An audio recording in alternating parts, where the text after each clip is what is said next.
So let's begin, as we now step into the class for an explanation of how the brain and mind work.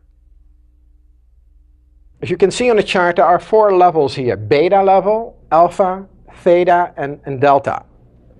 And the line that runs up and down shows brain rhythm in cycles per second. It shows brain activity as measured through EEG equipment.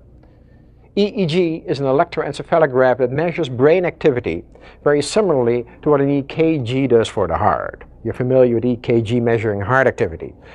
It measures the heart in so many beats per minute, as the heart functions in beats per minute. The brain functions in cycles per second.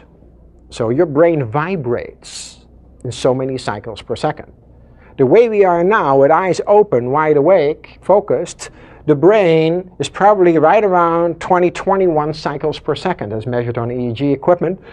That brain activity is called beta brain activity, or outer conscious levels of the mind. It's a world of action where we go and do things. It's a doing level. You have the physical world with the 5 senses operative. Sight, sound, smell, touch and taste are fully operative at that level. And time and space as a measuring device. As it took you so many minutes to get here, to drive or to walk or whatever you did from your home. And space-wise, you went through so many miles to go from place A to place B. Now, when you slow down the brain activity, you then in effect enter different brain frequencies. If you slow down, you first go through the alpha brain frequency. As you further slow down, you go through the theta level. And then finally, delta. And the numbers go down. In other words, from 20 cycles functioning at beta when you're awake to deep sleep, the brain could be 1-2 cycles per second. It is deep sleep. So there's a tremendous difference between when you're fully alert and awake and when you're deeply asleep. Alpha, theta, and delta are all 3 connected with sleep. So those are the 3 levels that you normally sleep through. Over here, beta is the awake brain frequency level.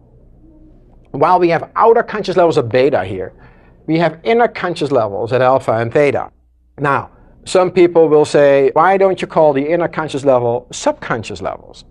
Because maybe they have had that kind of terminology when they went to school or took a psychology course or are in the field of psychiatry or psychology. They're used to the terminology of subconscious. Sub meaning below the conscious level. So first of all, we don't use that term because once you learn how to use your mind at the inner conscious levels of the mind, it's no longer hidden. So for somebody who is untrained, this would be subconscious. When you're done with the training, you'll be functioning at the inner conscious levels because you're doing it while you are mentally aware. You're not going to be asleep, you're going to be awake while using these levels. So what we are going to learn then is to slow down the brain activity from about 20 cycles till about mid-alpha. To put a number to approximately 10 cycles per second. We want to function at the mid-alpha range. This is where you can make strong impressions on the brain. And that's what we want to do, right? When you have a goal in mind, you want to create a strong impression on the brain pertaining to your goal. So that the brain and the mind is helping you to achieve your goal. In order to learn how to do that, we have mental training exercises. We're going to do specific mental training exercises throughout the 36 hours where we're going to go in and out of these levels. And the key is we're going to learn how to go here, remain mentally awake, alert, and in control while there, and then learn to apply techniques while at that level.